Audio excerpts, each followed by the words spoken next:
सोचा है कि कार रेडिएटर्स में एंटी फ्रीज सॉल्यूशन क्यों डालते हैं, अकेला उसमें वाटर क्यों नहीं होता।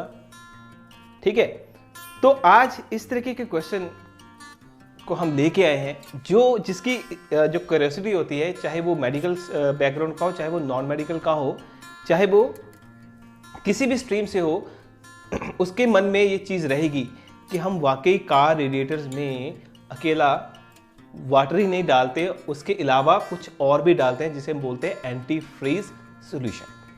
ठीक है, आज हम उसे डिस्कस करने वाले हैं।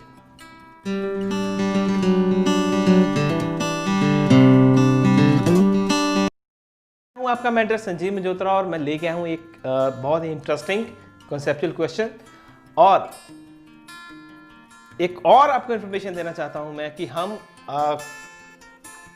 एक नया चैनल स्टार्ट करने वाले हैं या कर चुके हैं हम। उसका नाम है जूनियर आपका गुरुकुल। अब आपको नाम से पता चल रहा होगा कि जूनियर आपका गुरुकुल है, तो शायद ये कहीं ना कहीं बच्चों से रिलेटेड होगा। जी हाँ, ये बच्चों से रिलेटेड तो है ही है, पर साथ साथ में ये ज़रूरी नहीं है, स्पेसिफिक नहीं है कि बच्चे उसे देखेंगे, बच्चों के अलावा बड़े भी उसे देखेंगे और काफ़ी कुछ सीखने को उनको मिलेगा।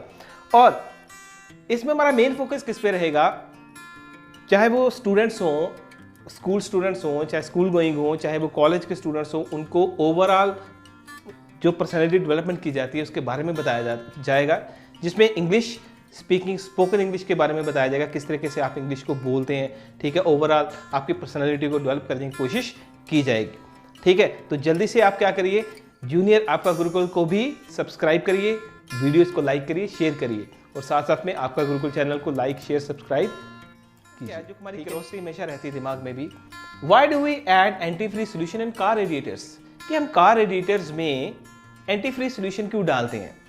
ठीक है, कार रेडिएटर में आपने कभी देखा होगा ना, कई बार क्या होता था कि जब हम पुरानी मूवीज देखते थे है ना, उसमें जब हीरो हीरोइन जा रहे हैं, दोनों जा रहे हैं, और क्या होता था, एक्टर की जो हीरो था उसकी गाड़ी खराब हो जाती है, फिर वो बेचारा क्या जाता है, पानी लेने के लिए जाता है ना, पानी लेके आता है कि रुको मैं पानी लेके आता हूँ, गाड़ी गर्म हो चुकी है, वो पानी लेके आता है।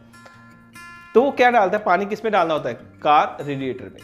तो वहीं से ही उस चीज़ को हम वैसे रिलेट करें कि आपको वो चीज़ आसानी से याद आ जाए, ये कॉन्सेप्ट। तो हमें पता है कि अगर तो कार रेडिएटर में अकेला पानी डाला जाए, अकेला पानी, तो अगर हम अकेला पानी एक कार रेडिएटर में पड़ा होगा और हम हिली एरिया में चले जाएंगे जहां पे जो टेम्परेचर होता है वो 0 डिग्री से कम भी हो सकता है। अगर 0 डिग्री से कम होगा तो पानी क्या हो जाएगा, कार रेडिएटर में जम जाएगा। ठीक है, तो तभी हम क्या डालते हैं, बेसिकली हम एंटी फ्रीज सॉल्यूशन डालते हैं। अब इसे एक्सप्लेन करते हैं हम कैसे। देखिए, मान लो हमें पता है कि जो वाटर का फ्रीजिंग पॉइंट हम बात करते हैं वो कितना होता है, 0 डिग्री सेंटीग्रेड, मतलब 273 केल्विन। यहां से फ्रीजिंग पॉइंट मतलब फ्रीज होना शुरू होता है, वाटर की क्या बननी शुरू हो जाती है, आइस बननी शुरू हो जाती है।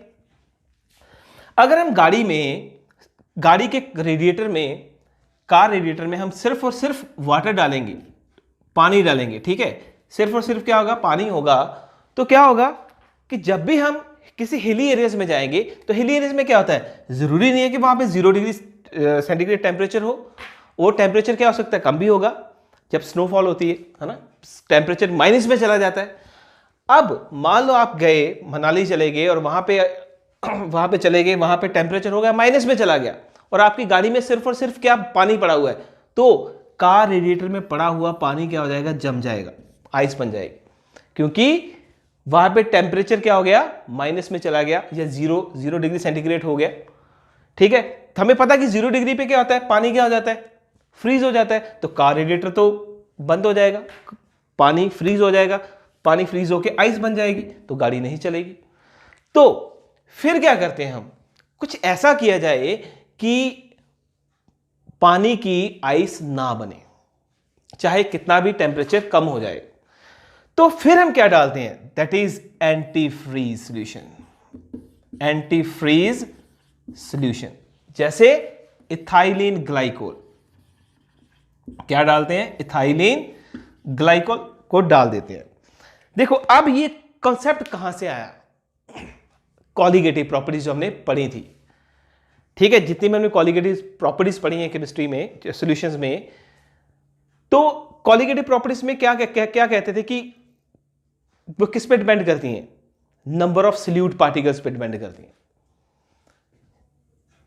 जितना ज्यादा हम सल्यूट पार्टिकल्स डालेंगे तो कॉलिगेटिव प्रॉपर्टीज में फर्क पड़ता है। पर हम इसे पहले सिंप्लीफाई करेंगे क्योंकि और भी लोग देखने वाले हैं, ऐसे केमिस्ट्री के स्टूडेंट्स नहीं है, और भी देख सकते हैं। अब जैसे हमने सॉल्वेंट में, मतलब सॉल्वेंट क्या था हमारा? वाटर था, सिंपल सॉल्वेंट, प्योर। अब इसमें हमने क्या डाल दिया? हमने क्या डाल दिया? Anti freeze solution. क्या डाल दिया? Anti freeze solution. हमें पता है, हमने पढ़ा था, एक कॉन्सेप्ट पढ़ा था, that is depression in freezing point. Depression in freezing point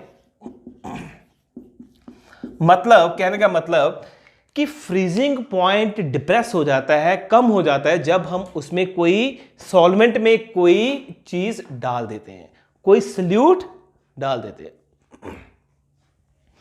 freezing point क्या हो जाएगा? डिप्रेस हो जाएगा, कम हो जाएगा। क्योंकि हमने कॉन्सेप्ट कौन सा पढ़ा है? Depression in freezing point. अभी हमने पढ़ा था कि सॉल्वेंट, ठीक है, सॉल्वेंट का फ्रीजिंग पॉइंट था, पर जैसे हमने कुछ सल्यूट डाला, जैसे हमने एंटी फ्रीज सॉल्यूशन इसमें डाल दिया, तो इसका फ्रीजिंग पॉइंट कम हो गया। मान लो मैं कहता हूं कि 0 डिग्री सेंटीग्रेड था वाटर का, फ्रीजिंग पॉइंट क्या था? 0 डिग्री सेंटीग्रेड।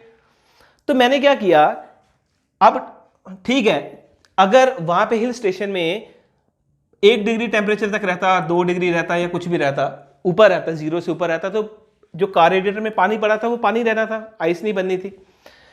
पर हुआ क्या कि जैसे जैसे टेम्परेचर कम हो गया, माइनस में चला गया टेम्परेचर, माइनस में, माइनस मतलब 5 डिग्री सेंटीग्रेड हो गया,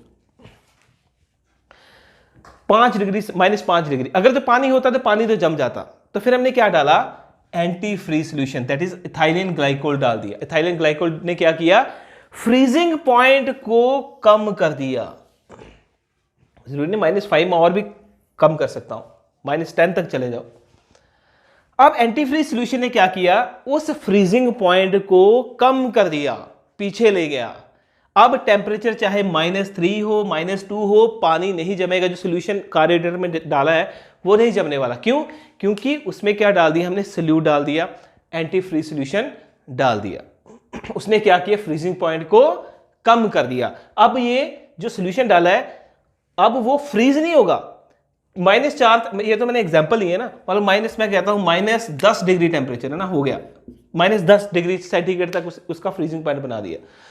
अब मान लो टेम्परेचर हिल स्टेशन का -4 डिग्री, -5, -6 डिग्री सेंटीग्रेड भी हो जाता है, पर इसका सॉल्यूशन का फ्रीजिंग पॉइंट क्या? -10 डिग्री सेंटीग्रेड। जब -10 डिग्री सेंटीग्रेड टेम्परेचर आएगा तब वो सॉल्यूशन फ्रीज होगा। पर हिल स्टेशन का टेम्परेचर कितना? -5 डिग्री सेंटीग्रेड। अब -5 डिग्री सेंटीग्रेड है ना, तो -5 डिग्री सेंटीग्रेड क्या है? अब वहां पे सॉल्यूशन नहीं जमेगा। तो सॉल्यूशन ने क्या किया? इस एंटी फ्रीज सॉल्यूट ने क्या किया? इसने क्या किया सॉल्यूशन ने कि इसका इसका जो फ्रीजिंग पॉइंट था वो जो मतलब वाटर लिए 0 डिग्री सेंटीग्रेड से घटाकर पीछे ले गया, कितना? -10 डिग्री सेंटीग्रेड तक ले गया। तो हमारा जो कार रेडिएटर में सॉल्यूशन पड़ा था बन गया, जो मिक्सचर डाला वो अब जमने वाला नहीं है और हमारी गाड़ी आसानी से चलती रहेगी। अगर अकेला पानी लेते तो जैसे ही 0 डिग्री टेम्परेचर होता पानी जम जाता। ठीक है, तो हिल स्टेशन है, हिल स्टेशन में तो माइनस में भी टेम्परेचर जाता है। तो तभी हमने क्या डाला कि एंटी फ्रीज सॉल्यूशन डाला कि हमारा माइनस टेम्परेचर भी चला जाए, पर हमारा जो कार रेडिएटर में पानी पड़ा हुआ है, जो उसमें क्या ऐड किया एंटी फ्रीज सॉल्यूशन, वो ना जमे। ठीक है, तो ये था हमारा आंसर कि कॉन्सेप्ट कौन सा लगा? कॉलिगेटिव प्रॉपर्टीज का डिप्रेशन इन फ्रीजिंग पॉइंट लगा। ठीक है, होप कि आपको ये आसानी से समझ आ चुका है। आज का बहुत ही इंटरेस्टिंग क्वेश्चन जो हमारे दिमाग में हमेशा रहता है, तो होप कि आपको ये आसानी से समझ आ चुका होगा।